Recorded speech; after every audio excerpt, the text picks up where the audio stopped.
ada 6 perkara yang dapat merusak suatu amal.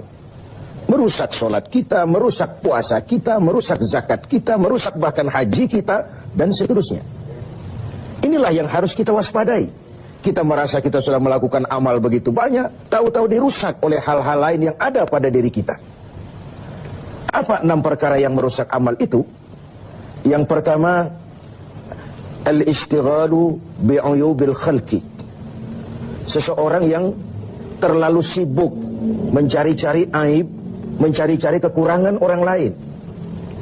Sekarang ini, oleh budaya kita, mencari dan membicarakan kekurangan orang lain bukan lagi hal yang tabu.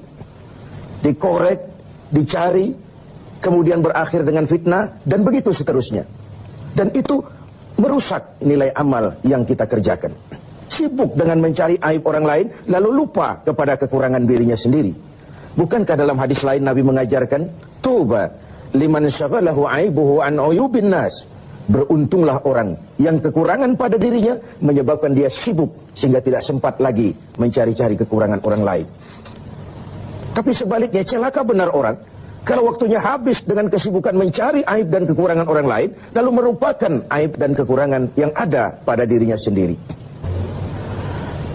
Sibuk dengan aib dan kekurangan orang lain dan asyik tenggelam di dalamnya, membicarakan si fulan, membicarakan si ini, menyebabkan kita terlena dan tidak sadar akan aib dan kekurangan yang ada di dalam diri kita. Dalam dunia jurnalistik ada ungkapan, bad news is good news. Berita jelek itulah berita bagus. Berita yang bagus biasa-biasa saja. Tapi berita jelek kalau diangkat, dikemas sedemikian rupa, bisa jadi berita bagus, menarik, kejutan, menimbulkan rasa ingin tahu, dan begitu seterusnya. Termasuk dalam konteks ini, setiap hari sekarang ini, kita dijejali berbagai tayangan-tayangan yang sibuk dengan aib dan kekurangan orang lain. Sehingga mengakibatkan itu lalu menjadi budaya kita, dan hal-hal yang tabu tidak lagi dianggap tabu. Hal-hal yang sebenarnya memalukan sudah dianggap tidak memalukan. Sementara sedikit sekali contoh dan pelajaran yang bisa diambil dari hal-hal seperti itu. Karena itu, dengan melaksanakan ibadah Ramadan, kita juga harus mawas diri. Jangan sampai terjebak di dalam kegiatan istighal bi'uyubil khalqi, sibuk mencari aib dan kekurangan orang lain, sampai melupakan kekurangan dirinya sendiri. Yang kedua, yang bisa merusak amal itu adalah waqaswatul qalbi. Orang yang keras hati. Hatinya itu kasar, keras. Beruntung kita kalau oleh Allah diberikan hati yang lembut, yang peka, cepat menerima kebenaran. Sebuah contoh, Sayyidina Umar bin Khattab, orang yang diberikan hati yang keras, tapi mudah menerima kebenaran, cepat menerima kebenaran. Dia yang dimaksud qaswatul qalbi ini, sudah hatinya keras, kasar, dan tertutup untuk menerima kebenaran. Hatinya itu degil, hatinya itu tertutup, cupik seperti katak di bawah tempurung, tidak mau menerima kebenaran. Nah, tatkala kita tidak mau menerima kebenaran, lalu kita merasa kitalah yang paling benar. Banyak sekali dalam perjalanan hidup ini orang-orang yang kemudian terjebak menjadi pemilik kebenaran, mengklaim yang lain salah semua, cuma dia saja yang benar.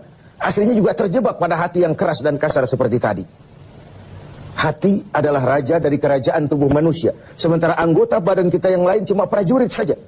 Kaki hanya berjalan, tangan hanya mengambil, mata hanya melihat, telinga hanya mendengar. Kalau hati cenderung dan memerintah ke arah situ. Maka benar ketika Nabi bersabda, kalau baik hati, baiklah seluruh badan. Kalau rusak hati, rusak jugalah seluruh anggota badan yang lain.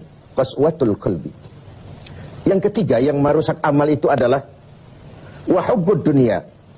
Orang yang terlalu cinta kepada dunia. Saya menggunakan kata terlalu, karena cinta kepada dunia bukan hal yang salah.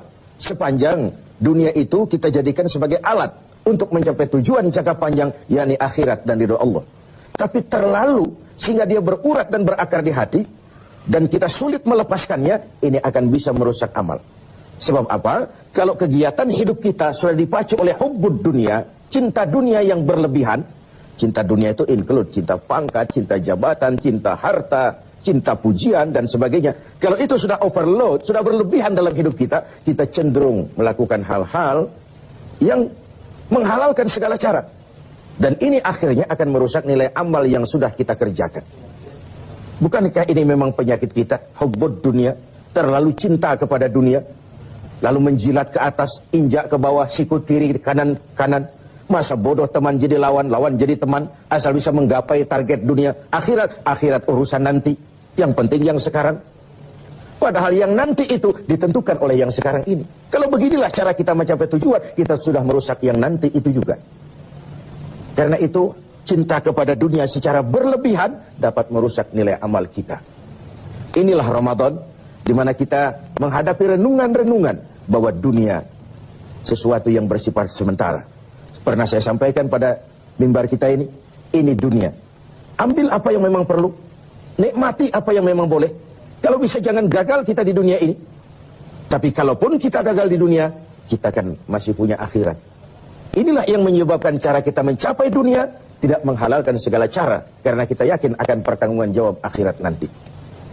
Itu yang ketiga. Yang keempat, waqillatul haya, sedikit rasa malu.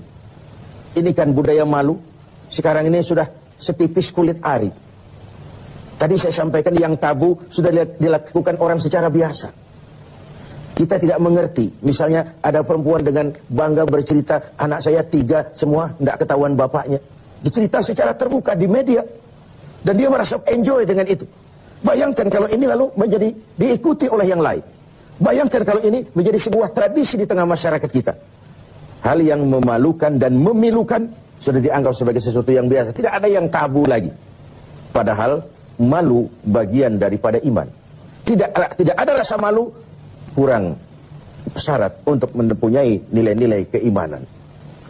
Nah, dengan puasa kita justru menimbulkan rasa malu yang paling tinggi, yaitu malu kepada Allah Subhanahu wa Ta'ala. Kalau tengah hari Ramadan kita makan, tidak seorang pun tahu, tidak seorang pun lihat, dan kita tidak mau melakukan. Kenapa? Karena kita malu. Malu kepada siapa? Malu kepada Allah Subhanahu wa Ta'ala. Dan ukurannya adalah nurani. Ukurannya adalah nurani. Yang kelima, yang merusak nilai amal kita adalah watulul amal. Orang yang terlalu panjang angan-angan, terlalu muluk cita-cita. Silahkan saja cita-cita digantungkan setinggi bintang di langit, tapi kaki harus tetap berpijak di bumi. Kaki harus tetap berpijak pada realitas. Kalau tidak, kita akan jadi penghayal kelas berat, tukang lamun kelas tinggi, yang hidup cuma mengumpulkan jikalau, andai kata, umpama, dan misalnya. Orang sudah kemana-mana, kita masih terjebak di situ. Yang terakhir, wadzalimun la yantahi.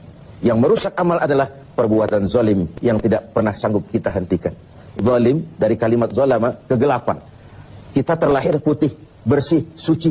Kitalah yang menghitamkan diri kita sendiri dengan perbuatan-perbuatan yang menentang Allah. Dan itu artinya kita zalim kepada diri kita sendiri. Semoga kita dapat menjaga diri dari hal-hal yang merusak